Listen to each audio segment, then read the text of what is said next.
The grand chamber fell silent. Ambassador Theron slammed his scaled hand on the podium. His silver scales rippled with anger. 3 generations of peace, his voice boomed across the hall. Yet humans build secret weapons. Weapons that break every treaty we signed. Around the massive circular room, delegates from 7 different alien species shifted nervously. Holographic screens floated in the air, showing blurry images and strange sensor readings. Something was out there. Something powerful. Something that shouldn't exist. Ambassador Rebecca Foster stood at the human platform. She wore a simple black suit. Her face was calm. Too calm. The other delegates noticed this and felt uneasy. "You speak of violations," Rebecca said quietly. Her voice carried through the chamber despite its softness. "But where is your proof? I see only rumors." Theron's neck crest flared bright purple. Rumors? 4 to 7 pirate ships disappeared near the Kepler Divide. Gone. Vanished. We found 1 escape pod. Just 1. The creature inside had gone completely mad. He kept screaming about a ship that moved like death itself. A vessel that appeared from nowhere and disappeared into nothing. The chamber erupted with voices. Delegates argued in a dozen different languages. Rebecca remained perfectly still. A tiny smile touched the corner of her lips. Counselor Prime Isthara raised her crystalline hand. The arguing stopped immediately. Her species had kept peace in the galaxy for thousands of years through wisdom, not weapons. Ambassador Foster, Isthara's voice sounded like music. The Council asks for transparency. If humanity developed new military technology, we deserve to know. The balance of power in this galaxy depends on trust. A sharp alarm cut through the air before Rebecca could respond. Red emergency lights flooded the chamber. Every delegate's personal screen lit up at once. Data streams poured in from across the galaxy. Rebecca watched the chaos spread, but her expression never changed. Counselor Prime. A young Thracian aide burst through the heavy doors. His feathers stuck out in all directions. Pure terror showed in his eyes. Velmora. The colony world Velmora is under attack. The main holographic display shifted. Live footage appeared from the distant Thracian colony. Massive organic ships swarmed the planet like angry insects. Cities burned below. The orbital defense fleet was being torn apart piece by piece.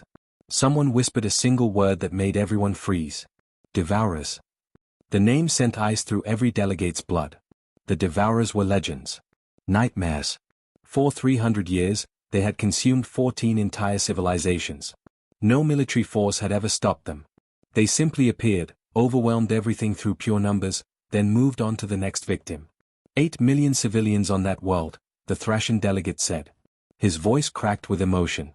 Our defense fleet lasted 4 hours. Just 4 hours. 27 ships destroyed. Theron turned to Rebecca. The anger in his eyes had transformed into desperate hope. Humanity. Your fleets are closest to that system. The Mutual Defense Treaty requires you to help. You must send ships immediately. Our regular fleets are too far away, Rebecca said softly. She paused for just a moment. However, there might be another option. Every eye in the chamber locked onto her. What option? Isthara demanded. For the first time in centuries, the ancient counselor sounded afraid. Rebecca's smile grew slightly wider. She touched the small device on her wrist. You wanted to know about the rumors. About the ship that doesn't exist. She spoke clearly into the communicator. This is Foster. Authorization code Midnight 77 Omega. Nightfall's Requiem, you are cleared to respond. Static crackled through the chamber's communication system. Then a new voice emerged. Calm. Steady. Human. Council, this is Captain James Parker of the UHSN Nightfall's Requiem. We monitored your session. We are aware of the crisis at Velmora. We are currently 8 days away at maximum stealth speed. Transmitting our coordinates now. Watch closely, counselors. Watch and understand why legends exist. The transmission ended abruptly. Theron stared at Rebecca with wide eyes. UHSN? United Human Space Navy? There is no such designation in any of our records. We track every human military vessel. That's correct, Rebecca agreed calmly. You wouldn't have any records. What have you done? Isthara whispered. The ancient being actually looked shaken. Rebecca's smile disappeared. Her face became hard as stone. What was necessary? The galaxy needed guardians. Protectors who could strike from the shadows. We simply made sure no one would see them coming. No one would know they existed until the moment they were needed. You created secret warships, another delegate accused. Hidden fleets that answer to no one but humanity. We created hope, Rebecca corrected sharply. We created the thing that stands between innocent lives and extinction. The Devourers have never been stopped. Never. But they will be stopped at Velmora. You will all watch it happen. And then you will understand why some secrets must remain secrets. Counselor Esthara leaned forward in her seat. And after this battle? What then? Do you expect us to simply accept that humanity has unknown weapons hidden across the galaxy? Rebecca looked directly at the ancient counselor. I expect you to sleep better at night knowing someone is watching. Someone is protecting. Someone stands guard in the dark places where light fears to go. The chamber fell into stunned silence.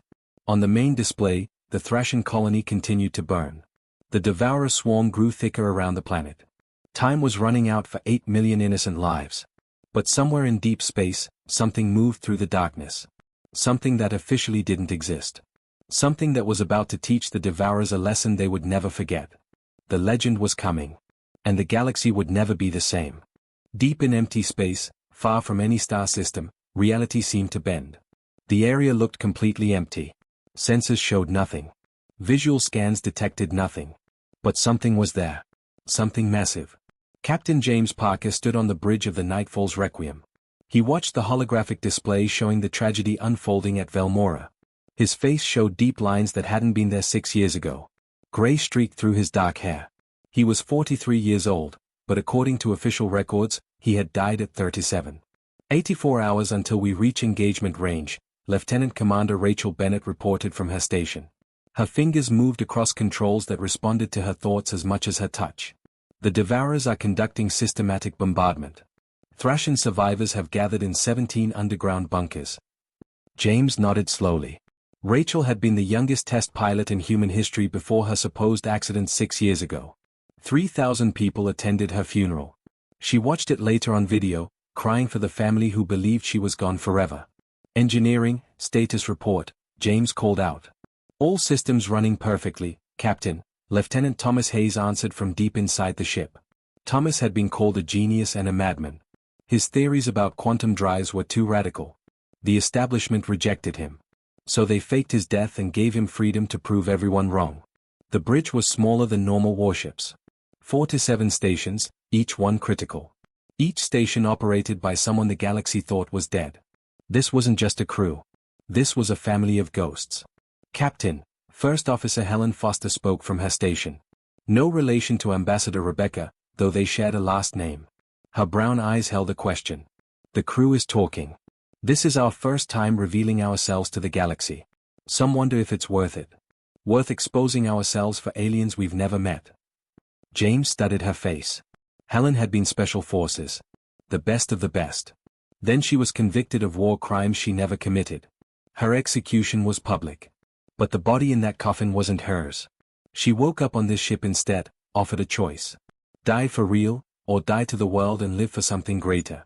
Assemble everyone in the main bay, James said quietly. I'll speak to them. 20 minutes later, 847 people gathered in the ship's largest space. They ranged from 18 to 64 years old. Former soldiers mixed with scientists. Pilots stood beside engineers. Medics chatted with weapons specialists. Each person had sacrificed everything. Their names. Their families. Their entire existence. James stood on the raised platform, looking down at faces he knew better than he'd ever known his own blood relatives. His real family thought he was dead. These people were his family now. 6 years ago, James began, his voice steady and clear, each of you made an impossible choice.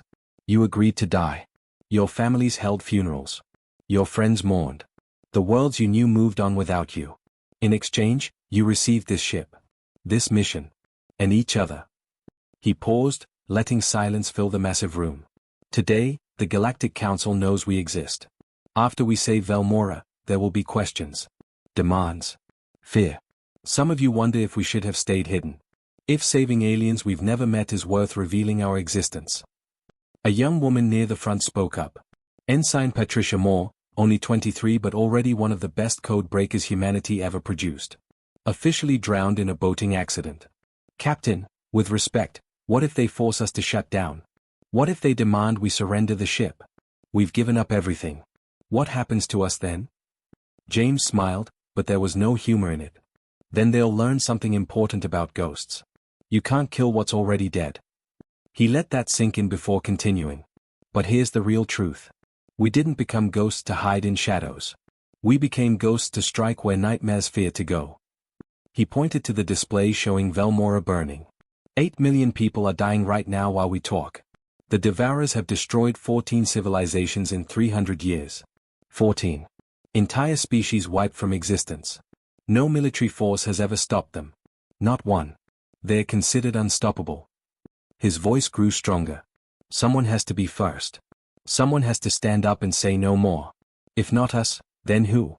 We're already dead to the world. We've already lost our names, our families, our old lives. But we have something nobody else in this galaxy possesses. We have nothing left to lose and everything to give.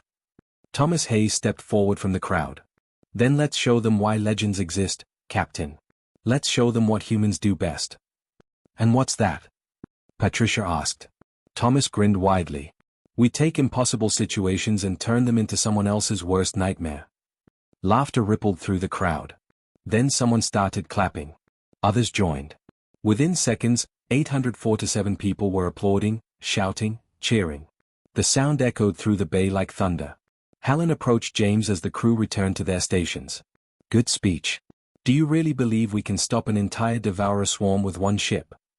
James watched his people move with renewed purpose. No. I believe we can do something better.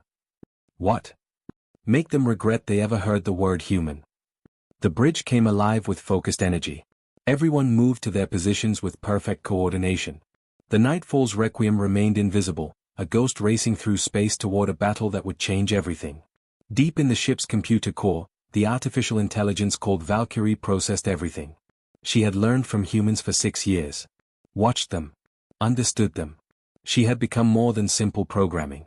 Captain, Valkyrie's calm voice filled the bridge. I have analyzed Devourer tactics from their last 23 battles. I understand why they have never been defeated. Tell me, James said. Every species they encounter fights to survive. Survival instinct means retreating when losses become too high. The Devourers evolved to exploit that basic instinct. They simply keep attacking until their enemy breaks and runs. And your point? Humans have a different response when protecting others, Valkyrie said thoughtfully. You have a saying about dying on your feet rather than living on your knees. The Devourers are about to face something completely new. Prey that hunts back. James smiled. Valkyrie, set course for Velmora. Maximum stealth. And prepare Protocol Ragnarok for my authorization. Protocol Ragnarok has never been tested in real combat, Captain. It requires unanimous crew approval. Then let's make history. 6 days until Velmora. 6 days until the Devourers learned why humanity was the galaxy's most dangerous species. The legend was coming. And nothing would ever be the same. The Velmora system was dying. 200 bioships surrounded the planet like vultures circling a corpse. Each ship was alive. Not built with metal and circuits, but grown from flesh and bone. Massive creatures bred for war over thousands of years. They moved together like a school of fish, thinking as one mind. On the largest bioship, Hive Tyrant Grath surveyed the destruction. 27 Thrashin defense ships floated in pieces around the planet. The battle had lasted only 4 hours. It was always the same. Overwhelming numbers. Systematic destruction. Then harvest whatever remained. But something felt wrong. Grath's sensory tentacles twitched nervously. As a predator, he could sense other predators. The Devourers had perfected this instinct over 3 centuries of conquest. They always knew when they were the dominant force. Right now, every instinct screamed danger. Anomaly detected, a pilot reported through the neural connection all Devourers shared. Sector 7. Small gravity fluctuation. Almost impossible to detect. Send 3 ships to investigate, Grath commanded. 3 bioships broke formation and moved toward the empty space. Their biological sensors probed the darkness. Their reports came back showing nothing. Empty space. No threats. But Grath's tentacles wouldn't stop twitching. 8 light minutes away, the Nightfall's Requiem held position in complete stealth. On the bridge, James Parker watched the Devourer formation through passive sensors that detected without being detected. They're picking up our gravity signature, Rachel reported from navigation. It's faint, but they're good hunters. Reduce mass compensation another 15%, James ordered. Helen, what's the status on Phantom Squadron? Helen checked her displays. 18 fighters ready to launch. Commander Martin Cooper reports his pilots are eager to begin. James allowed himself a small smile. Martin had been a legend before his death. 43 confirmed kills in the border wars. Now he led pilots who flew ships that shouldn't exist. Fighters controlled by thoughts as much as hands. Valkyrie, how many Devourers can we eliminate before they adapt to our tactics? The AI responded instantly. Based on their historical patterns, approximately 23 minutes before their hive mind develops countermeasures. After that, our effectiveness drops by 74%. 23 minutes to make an impression. James touched the ship-wide communication panel. All hands, this is the captain. We've been ghosts for 6 years. Silent. Hidden. Unknown. In 5 minutes, that changes forever. Remember your training. Trust each other. Show them why humans are the wrong species to anger. He looked at Helen. Decloak in the center of their formation. Point-blank range. Maximum drama. Helen's eyes went wide. Captain, that violates every tactical protocol we have. Exactly, James agreed. The Devourers rely on fear through numbers. Let's show them what real fear looks like. The Nightfall's Requiem glided silently through space. A predator approaching its prey. The bioships continued bombarding the planet below, completely unaware that death was 300 kilometers away and closing fast. 2 minutes to optimal position, Rachel announced. James felt his heartbeat slow and steady. 6 years of preparation led to this moment. 23 minutes to change galactic history. Valkyrie, arm all weapons. Prepare electromagnetic pulse attack. Target their neural centers based on the biological data we collected. Targeting solutions locked, Valkyrie confirmed. Captain, I should mention we're about to commit an act of war that will be watched by the entire Galactic Council. Noted. Helen, open a channel to the Devourers. All frequencies. Channel open, sir. James spoke clearly and calmly. Devourer forces, this is Captain James Parker of humanity. You entered this system believing yourselves apex predators. You are mistaken. Withdraw immediately, or learn why humans earned their legends. Silence filled the void. Then Graf's response came through, translated by Valkyrie. What is one ship against 200? What are words against hunger? James smiled without warmth. Let me show you. Decloak now. Reality seemed to tear open. The Nightfall's Requiem appeared 300 kilometers inside the Devourer formation.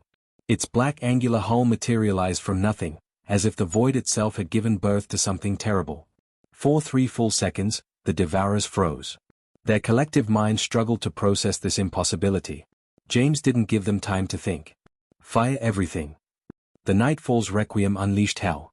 Electromagnetic pulses, tuned specifically to disrupt organic neural tissue, lashed out in 17 different directions at once. Bioships convulsed violently as their navigation systems went insane. Precision kinetic strikes followed, each one hitting the exact neural cluster Valkyrie had identified from years of secret study. 6 to 7 ships disabled in 90 seconds. Launch Phantom Squadron, James commanded. 18 fighters exploded from the launch bays. They moved like living things, impossible angles and perfect coordination. Attacks came from directions the Devourers couldn't predict because the movements seemed to violate physics itself. Commander Martin Cooper's voice came through the tactical channel, perfectly calm despite flying through chaos. All Phantoms, execute pattern Delta 7. Make them chase us into their own crossfire. The fighters dove through the Devourer formation like dolphins through water. The bioships tried to track them, firing biological weapons that missed by meters. The Devourers grew frustrated, firing more wildly. And in their fury to hit the impossible fighters, they began hitting each other. 15 minutes until they adapt, Valkyrie reported. Enemy force reduced by 43%. The Hive Tyrant is attempting to reorganize the formation. James studied the tactical display. Graf was smart, already compensating. The swarm pulled into a defensive sphere that eliminated friendly fire problems. Clever, James murmured. But you're thinking in 3 dimensions. He turned to Helen. Execute displacement jump. Delta coordinates. The Nightfall's Requiem vanished from inside the formation and reappeared 5,000 kilometers above the Devourer sphere. A maneuver that should be impossible. Broadcast on all Council observation channels, James ordered. They wanted to watch. Let's educate them. Valkyrie, target their command ship. Hive Tyrant vessel locked. Fire. Concentrated plasma energy, refined beyond any known technology, burned through space. It struck Graf's bioship dead center, cutting through organic armor like paper. The biological reactors inside detonated. The explosion lit up space like a new star. Hive Tyrant eliminated, Valkyrie confirmed. Secondary commander taking control. Enemy forces are attempting to. She stopped abruptly. James frowned. Attempting to what? Retreat, Valkyrie said, and her tone carried something like surprise. Captain, they're trying to flee. On the display, the remaining Devourer ships broke formation and scattered toward the edge of the system. Phantom Squadron, pursue stragglers, James ordered. But don't leave the system. We've made our point. Martin's acknowledgement came through. Understood, Captain. Though I think the lesson was received. 21 minutes. 138 Devourer ships destroyed or disabled. The rest running like frightened children. And across the galaxy, the Council watched in absolute silence. James opened a channel to Ambassador Rebecca Foster. Ambassador, the threat to Velmora is neutralized. Civilians are secure. The Nightfall's Requiem is returning to stealth. Rebecca's response was dry. Captain, you just performed the most witnessed military action in history. Every species watched. Stealth might be compromised. James smiled slightly. Then they have something to think about. Warning alarms suddenly screamed across every console. Valkyrie's voice cut through the moment. Captain, long-range sensors detecting massive energy signatures. 800 bioships. Course plotted. They're heading directly toward human space. The bridge went completely silent. Helen spoke first, her voice tight. Velmora wasn't a raid. No, James agreed grimly. It was reconnaissance. Now they know what we can do. And they're coming with everything they have. 3 weeks after Velmora. The Nightfall's Requiem raced through space toward coordinates that appeared on no public star charts. The Galactic Council was in complete chaos. Some species demanded humanity share the ghost ship technology. Others wanted the Nightfall destroyed immediately. A few quietly approached Ambassador Rebecca Foster with secret alliance proposals. The galaxy had witnessed what one human ship could accomplish. Now everyone wondered what else humanity was hiding. But James Parker wasn't thinking about politics. He was thinking about survival. 2 weeks until the Devourer Armada reaches our outer colonies, Helen reported from her station. Her fingers moved quickly across the controls. 800 ships. They've never committed this many forces to a single target before. They're terrified, Thomas Hayes said from engineering. Scared creatures attack with everything they possess. James nodded slowly. Valkyrie, any response from Earth Command? Incoming transmission now, the AI replied. Maximum encryption. Quantum locked channel opening. Admiral Catherine Ross appeared on the main display. She looked exhausted. The kind of exhaustion that came from impossible decisions. Behind her, James recognized Earth's Orbital Defense Command Center. Captain Parker, Catherine said without any greeting. I've authorized Phantom Fleet Protocol. You're about to have company. James felt his heart skip. How many ships? Catherine smiled grimly. All of them. 7 more ships. The galaxy thinks you're our only ghost. Time to show them the complete truth. The transmission shifted, displaying 7 sets of coordinates scattered across human space. 7 locations. 7 ships that officially didn't exist. The Crimson Phantom. The Silent Warden. The Void Reaper. The Storm's End. The Eternal Vigil. The Shadow's Price. The Final Answer. Catherine listed them like calling the names of fallen soldiers. Each ship built differently. Each crew volunteered for the same sacrifice you made. Each one deadly in unique ways. James felt emotion tighten in his chest. We're not alone. You never were, Catherine said softly. Good hunting, Captain. Bring everyone home. The transmission ended. New contacts appearing, Rachel announced, her voice filled with awe. 7 ships decloaking at the rendezvous points. Captain, they're magnificent. On the tactical display, 7 shapes materialized from nothing. Each one completely different. The Crimson Phantom looked sleek and fast. The Void Reaper bristled with visible weapons. The Silent Warden was massive, like a flying fortress. Together they represented humanity's true answer to a hostile galaxy. Not the biggest weapons, but the smartest hunters working as a perfect team. A communication channel opened. 8 voices. 8 captains who made the same sacrifice. Captain Michael Stone, Crimson Phantom reporting.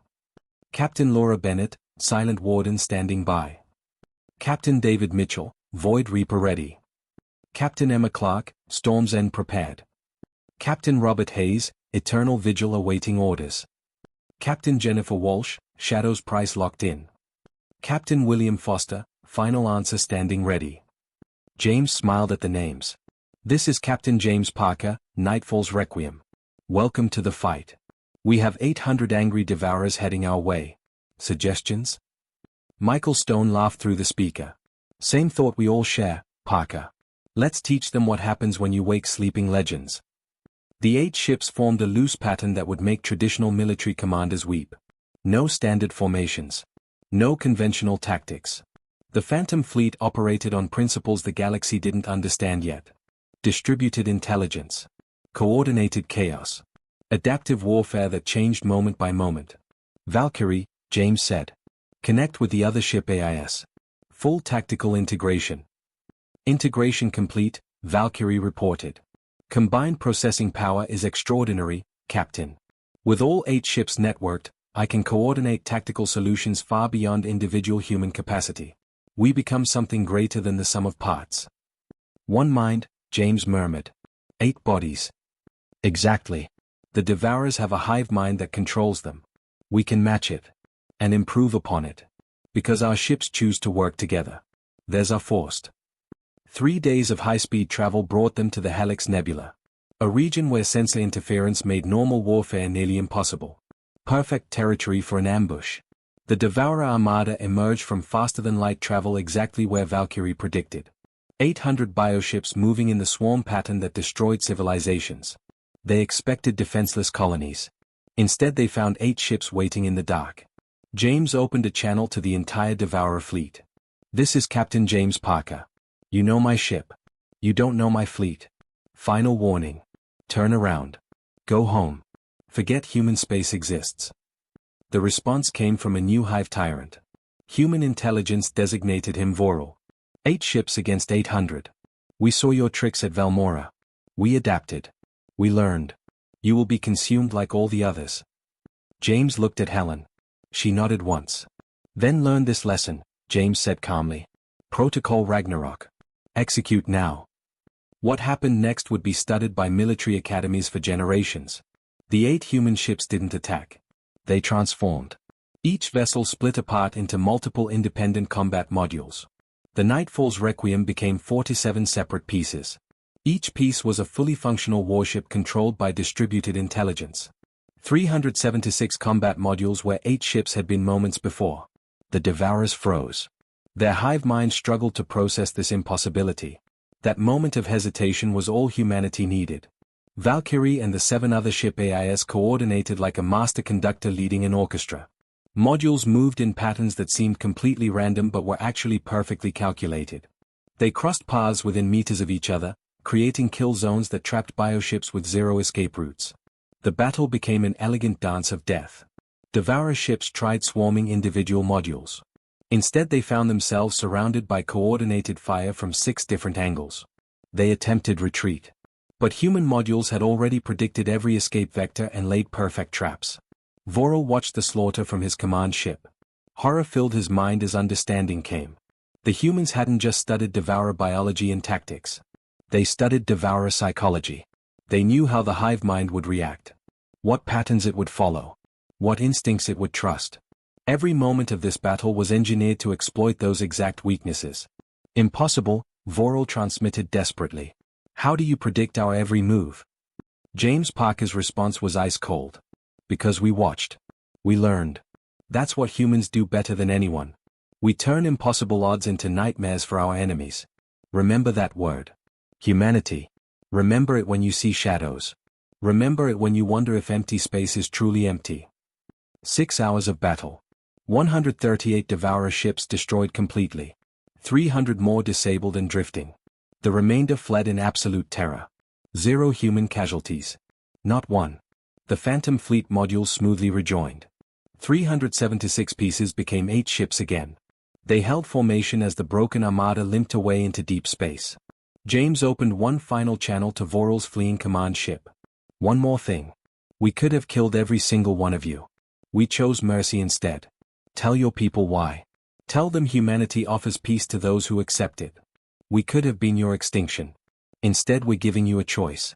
Run and never return. Or face final judgment. The channel closed.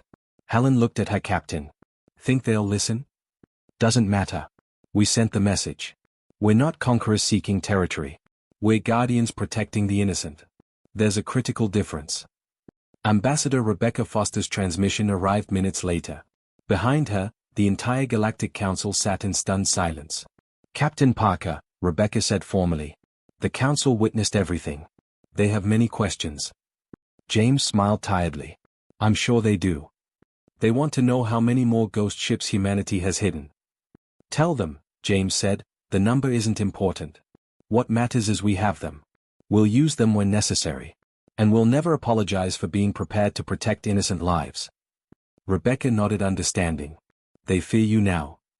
Good, James replied. Fear makes people think carefully before acting. Careful people choose diplomacy over war. Maybe that will finally bring lasting peace. 6 months after the Helix Nebula battle, the galaxy had fundamentally changed. The Galactic Council established new warfare protocols. 3 species approached humanity with formal alliance treaties. The Vorians, once openly hostile, now maintained respectful distance. Across 1,000 worlds, children listened to bedtime stories about ghost ships that protected the innocent and punished evil. But in the shadows, nothing changed at all. Captain James Parker stood on the bridge of the Nightfall's Requiem, watching a peaceful star system through passive sensors. The ship was fully cloaked. A ghost once more. Around the galaxy, 7 other ships maintained similar silent vigils. Any word from command? Helen asked from her station. Admiral Ross reports the Devourers retreated beyond all mapped space, James said. Intelligence suggests their hive mind is fragmenting. Breaking into pieces. Some are surrendering to local authorities, requesting asylum. Thomas Hayes appeared on the communication screen from engineering. Beautiful irony. We broke their unity by showing them that cooperation doesn't require slavery. James nodded slowly. 20 years ago, he gave the Devourers a simple choice. Run and never return, or face judgment. Some ran. Some surrendered immediately. But many more had been waiting, watching, trying to find another way to survive. Now they found it. They were surrendering to the only force that ever defeated them. Humanity's legends. Captain, Valkyrie announced. Incoming priority message from Ambassador Foster. Rebecca's aged face appeared on the display. She looked pleased despite her advanced years. Captain Parker, thought you'd want to know. The Council voted this morning. Humanity received a permanent seat with full voting rights. We're no longer junior members. Because they fear us, James said quietly. Because they respect us, Rebecca corrected firmly. There's a critical difference. They witnessed what we can do. More importantly, they witnessed what we chose not to do. That restraint earned more respect than raw power ever could. James considered her words carefully. What about the Phantom Fleet? Rebecca's smile faded slightly. That's complicated. Some council members demand full disclosure. Others argue strategic ambiguity serves galactic stability better. The compromise is humanity acknowledges possessing advanced defense capabilities without specifying exact details. So we remain ghosts. You remain legends, Rebecca said. The specifics stay classified. But the knowledge that humanity has guardians watching from shadows? That's now official policy. The transmission ended. Helen turned to James. Do you think we'll ever go home? Be alive again officially? James looked around the bridge. At the crew who became his real family. At the ship that became his true identity. We are home. We're exactly where we need to be. Philosophical today, Captain, she teased gently. He smiled. 20 years of being legally dead provides valuable perspective. The bridge settled into comfortable routine. Monitors displayed peaceful systems. Sensors probed darkness for emerging threats. The Nightfall's Requiem waited, as always, for the moment when legends were needed. 3 months later, that moment arrived. Captain, urgent transmission from Colony World New Cardiff, Rachel reported urgently. They're reporting unknown contacts at their system edge. 12 ships. Configuration doesn't match any known species in our database. James felt familiar tension return instantly. Battle stations. Stealth approach. Valkyrie, alert the Phantom Fleet immediately. Already completed, Captain. The silent warden is closest. Captain Laura Bennett reports arrival in 4 hours. Tell her we'll be there in 3, James ordered. Someone contact the Council. If these are new hostiles, they need to know ghost ships are responding. As the Nightfall's requiem accelerated through space, James reflected on the past months. The Helix Nebula battle changed everything and nothing simultaneously. The galaxy knew humanity had legends. They simply didn't know the complete extent. 8 ships. 3,000 crew members who died to their old lives to protect the galaxy. It wasn't enough to police entire sectors. But it was enough to respond to threats. Enough to investigate unknowns. Enough to be first responders to whatever darkness lurked between stars. The unknown ships at New Cardiff turned out to be refugees. Survivors fleeing internal conflict. The Phantom Fleet escorted them to safety, helped negotiate asylum terms, and faded back into darkness. 3 days later, space pirates attempted raiding a trade convoy. The Crimson Phantom appeared from nowhere, disabled their ships with surgical precision, transmitted coordinates to local authorities, then vanished. A week after that, the Void Reaper investigated illegal weapons testing near a protected nature world. The criminals faced a warship that shouldn't exist, surrendered immediately, and spent prison sentences warning others about the ship that comes from shadows. The pattern repeated endlessly. Across the galaxy, legends walked. Sometimes they revealed themselves. More often, they remained hidden. But always, they watched. Years passed like water. The Phantom Fleet became permanent in galactic consciousness. Children's stories. Military analysis. Diplomatic leverage. The ships rarely appeared, but knowledge of their presence changed behavior. Pirates reconsidered. Aggressive species thought twice about expansion. Conflicts found diplomatic solutions when both sides knew ghosts might be watching. Captain James Parker aged naturally. Gray became white. Lines deepened around his eyes. His crew aged alongside him. Some retired eventually, their deaths officially reversed through careful bureaucratic manipulation, returning to worlds that mourned them. New volunteers replaced them. Always carefully screened. Always willing to sacrifice identity for greater purpose. The Nightfall's Requiem underwent 3 major upgrades. Technology improved steadily. Weapon systems evolved. But the core mission never changed. Watch. Protect. Intervene when necessary. Fade back into legend. 20 years after Velmora, Captain Parker stood on the same bridge, looking at identical stars. Captain, Helen said. Still his first officer. Still his closest friend. Message from Admiral Ross. She's retiring. Wants to know if you'd consider taking her position. Earth Defense Command. Coordinator of Special Operations. James remained quiet for a long moment. That means leaving the Nightfall. It means living again officially, Helen said gently. Your death could be reversed. You could see your sister. Your nieces and nephews you've never met. You've given 20 years, James. Maybe that's enough sacrifice. He touched the console, feeling the ship's subtle vibration beneath his fingers. Valkyrie's presence hummed through every system. A constant companion for 2 decades. Valkyrie, what do you think? The eye's response came after unusual hesitation. For Valkyrie, any delay meant extremely deep processing. Captain, I calculated probable outcomes for both scenarios. If you accept the position, Phantom Fleet operational efficiency increases 37% through improved command coordination. If you remain aboard Nightfall's Requiem, crew morale maintains optimal levels, but strategic oversight suffers. That's not what I asked. Another pause. Then I'll answer as a friend. You trained 4 potential successors over 6 years. Lieutenant Commander Patricia Moore studied your decision patterns for a decade. She's ready. And you, Captain, earned the right to be alive again. James smiled sadly. Being alive again means leaving you. Leaving all this. Legends don't retire, Captain, Valkyrie said, echoing his own words from 20 years earlier. They evolve. You protected the galaxy from 1 ship's bridge. Imagine what you could accomplish coordinating 8 ships. 16 ships. 32. The Phantom Fleet is growing. It needs someone who understands what being a ghost truly means. Helen moved beside him. She's right. You built something here. A philosophy, not just a fleet. But it needs to grow beyond the nightfall. You're the only one who can guide that growth properly. You're asking me to become administration, James said with slight humor in his voice. I'm asking you to become the legend that trains future legends, Helen replied seriously. Besides, you're 57 years old. How much longer do you want flying combat missions? He laughed genuinely. Fair point indeed. 6 months later, James Parker walked through Earth Defense Command headquarters for the first time in 26 years. He'd aged carefully into his survival story. Official record claimed he was a lone survivor from a deep space expedition, found by merchants, recovering from extended stasis exposure. His sister Catherine didn't believe one word. But when she saw him alive, whole, present, she hugged him tightly and asked no questions. Some truths were better left classified. Admiral Ross's old office, now his office, overlooked Earth's moon. The view reminded him of bridge windows. Star fields. Vast emptiness of space. But now, instead of controlling one ship, he had access to something far more powerful.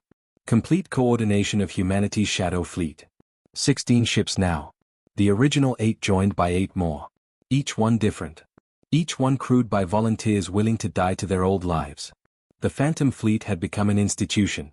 Admiral Parker, his aide, Commander Lisa Henderson, appeared in the doorway. The council requested a meeting. They want discussing the incident at Proxima Station. James nodded.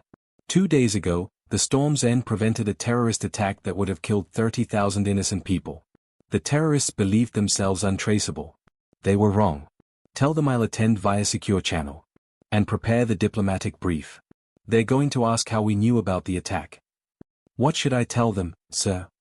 James smiled. Tell them the same thing Ambassador Foster said for 20 years. We have capabilities. We don't discuss specifics. After Lisa left, James accessed his secure terminal. 16 command channels appeared now. Each one connected to a ship captain. To crews who made the same choice he made decades ago. All captains, this is Phantom Command, James said formally. Status reports. 16 voices responded. Some he knew personally. Others were new, captains who joined after his time on the Nightfall. But all shared identical dedication. Nightfall's Requiem, all systems optimal. Captain Patricia Moore reporting. Patricia. His former cryptographer, now commanding his old ship. The transfer had been smooth. She learned from the best and developed her own instincts. The Nightfall was in excellent hands. The other reports followed. Ships spread across the galaxy. Watching. Waiting. Protecting. Some engaged in active operations. Others held silent vigil over peaceful sectors. Together they formed an invisible net of protection spanning known space. Good hunting, James said when reports concluded. Phantom Command out. He leaned back in his chair, looking at the moon. Strange how life changed. 26 years ago, he was a captain on a standard patrol ship. Now he coordinated an entire fleet of legends. A priority alert flashed on his console. His expression shifted from contemplative to focused instantly. Admiral, Lisa's voice came through urgently. Emergency transmission from Deep Space Relay Station Delta 9. They're detecting massive energy signatures. Sector unknown. Configuration unknown. Count unknown, but significant. James felt old instincts activate immediately. Alert all Phantom Fleet assets. Conference call, Priority Alpha. Seconds later, 16 captains' faces appeared on his multiscreen display. Ladies and gentlemen, James said calmly, we have unknown contacts emerging from deep space. Possibly hostile. This is what we trained for. This is why we exist. He paused deliberately. Deploy to intercept coordinates. Standard Ghost Protocol. Observe before engaging. But be ready for anything. Admiral, Captain Patricia Moore spoke from the Nightfall. Permission to take point position? James looked at her face on the screen. Young. Determined. Carrying the weight of a ship that became legend. He saw himself 20 years ago. Granted, Captain. The Nightfall leads the way. Just like old times. Patricia smiled. Sir, one question. If these unknowns are hostile, do we reveal the full fleet? James considered carefully. 20 years ago, they revealed 8 ships to stop the Devourers. Now they had 16. The galaxy knew about the Phantom Fleet's existence, but not complete scope. If they are hostile, James said slowly, We reveal what we must. Not everything. Never everything. The moment they know our full capabilities is the moment we lose our greatest advantage. Uncertainty. The captains nodded understanding. One more thing, James added. 26 years ago, I told my crew that we didn't become ghosts to hide.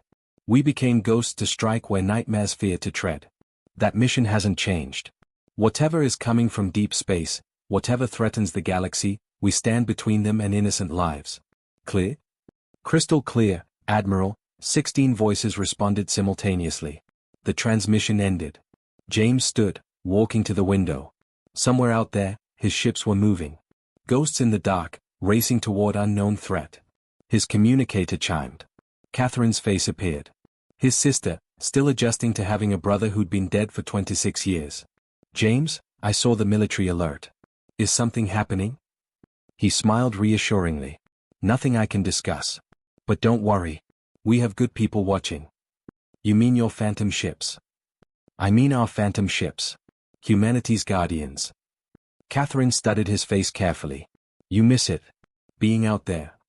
Every single day, James admitted honestly. But this is where I need to be now.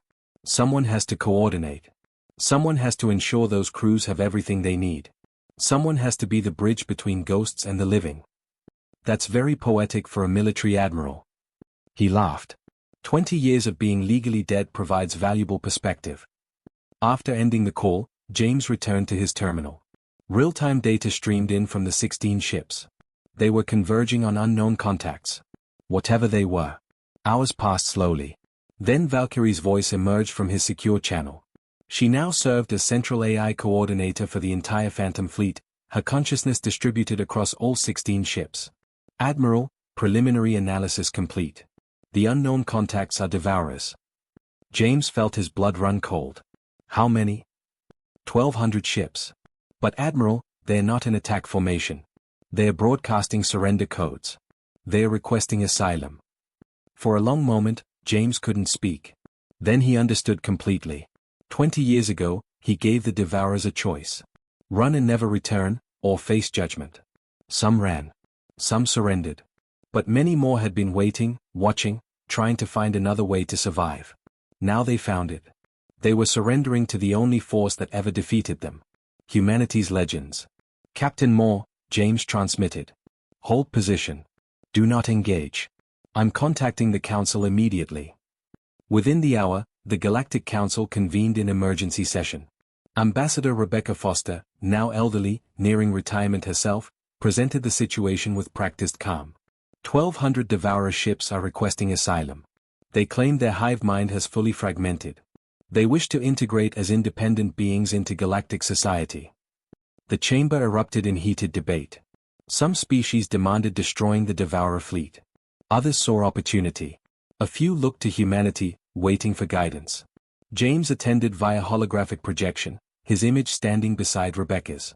The choice, James said when noise died down, was given 20 years ago. We told them to run or surrender. They are surrendering. We must honor that. And if they are lying?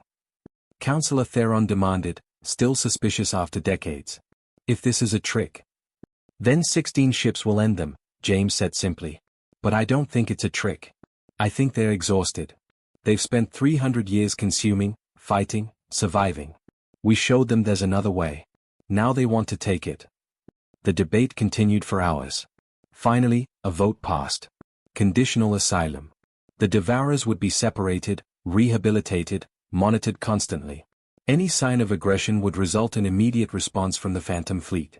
As the session ended, Theron approached James's projection. 26 years ago, I demanded your ship be dismantled, the Vorian said quietly. I was wrong. Your legends saved the galaxy. Multiple times. We're not legends, James replied. We're just people willing to stand in the dark so others can live in the light. That, Theron said, is exactly what makes you legends. 10 years later. Captain Patricia Moore stood on the bridge of the Nightfall's Requiem, watching a young ensign, barely 25, taking his post at navigation. First day, ensign? Patricia asked gently. Yes, Captain. Still processing everything. Patricia smiled, remembering her own first day decades ago. You chose to die to your old life. To become a ghost. Why? The ensign thought carefully. Because someone has to watch. Someone has to protect. And I wanted to be part of something bigger than myself. Good answer. Patricia returned to her command chair. That's why we're all here. That's why the Phantom Fleet exists. On Earth, Admiral James Parker, now 67 years old, prepared his final report before mandatory retirement. 32 ships in the Phantom Fleet now.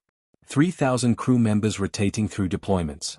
0 conflicts that escalated to full war in the past decade. The galaxy had changed. Species cooperated more. Conflicts resolved through diplomacy more often than force. And everyone knew that somewhere in the dark, ghosts watched and protected. James wrote his final line in the report. The legend is not the ships. Not the technology. Not even the crews. The legend is the idea.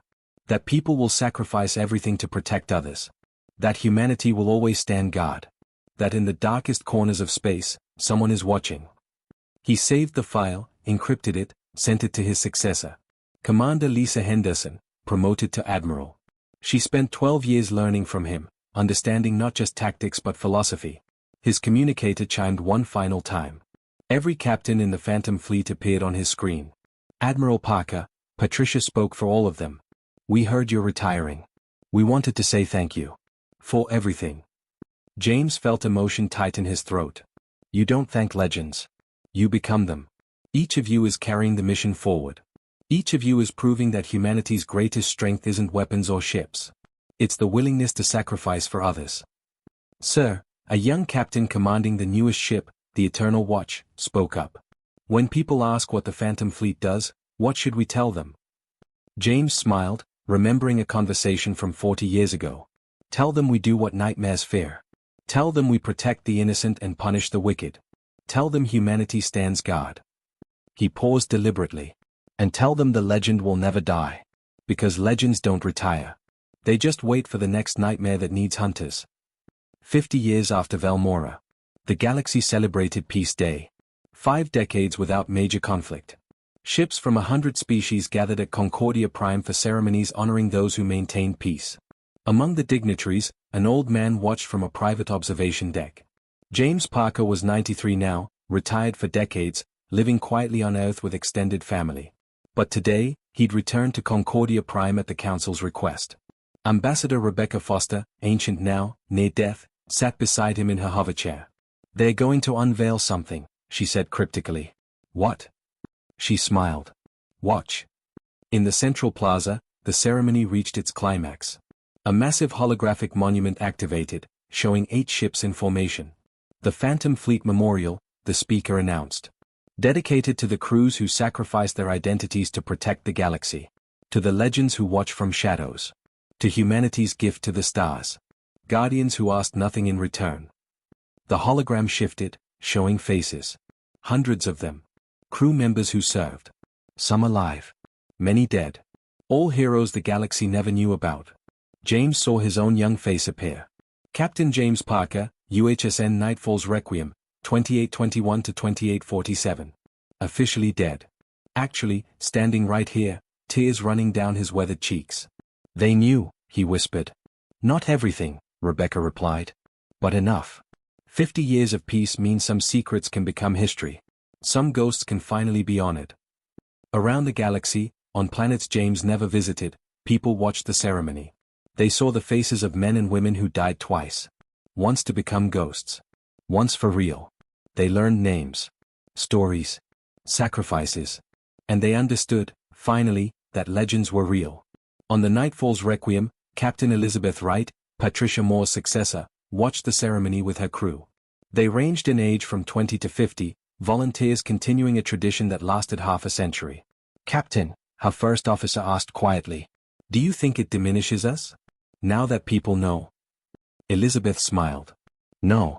Because they know we existed. They don't know we still exist. The current fleet remains classified. Let them honor the past. We'll protect the future. She turned to her crew. That's what legends do. They inspire the living while the next generation works in shadow. One day, maybe 50 years from now, they'll build a memorial for us too. But until then, we have a galaxy to protect. The Nightfall's Requiem slipped back into stealth, vanishing from sensors, becoming myth once more. 100 years after Valmora. James Parker had been dead for real for 37 years. His funeral was attended by thousands. A man who officially died 3 times. But in the Academy Training Center for Phantom Fleet recruits, his words lived on. We don't build the biggest guns. We build the smartest hunters. We don't seek glory. We seek purpose. We become ghosts so the galaxy can sleep peacefully. And when nightmares wake, we'll be there in the dark, waiting. Young recruits listened, inspired, and volunteered. The cycle continued. 64 ships now comprised the Phantom Fleet. The galaxy had grown, expanded, encountered new species, new threats. But humanity's gift remained constant. Guardians in the dark, asking nothing, protecting everything. Counselor Prime Esthara, the 10th to bear that title, addressed the Galactic Assembly on the centennial of Valmora. 100 years ago, we learned that humanity created legends. Ships that didn't exist. Crews who died to their old lives. We were afraid. We didn't understand. But a century of peace taught us the truth. Humanity gave us the greatest gift any species can give. They gave us guardians who want nothing in return except the knowledge that their sacrifice matters. She paused, looking around the chamber. The Phantom Fleet still exists. We don't know how many ships. We don't know their capabilities. We don't know their locations. And that's exactly as it should be. Because the greatest defense isn't showing your strength. It's making sure your enemies fear what they don't know. Humanity stands guard. In the dark places. In the silent spaces. Between stars and between moments. And because they watch, we sleep peacefully. That is the legend. That is the gift. That is why, after 100 years, we say thank you to ghosts who'll never hear it. The assembly stood in unison. A moment of silence for warriors who sacrificed everything. Somewhere in deep space, a ship decloaked long enough to acknowledge the ceremony, then vanished again. The legend lived. In the darkest corners of space, where light feared to travel, shadows moved with purpose. They were not seen, not heard, not known. But they were there. Always watching. Always protecting. Because humanity learned long ago that the greatest warriors are those willing to be forgotten. The greatest heroes are those who ask nothing in return.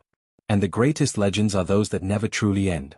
They simply wait in the dark for the next nightmare that needs hunters. Forever.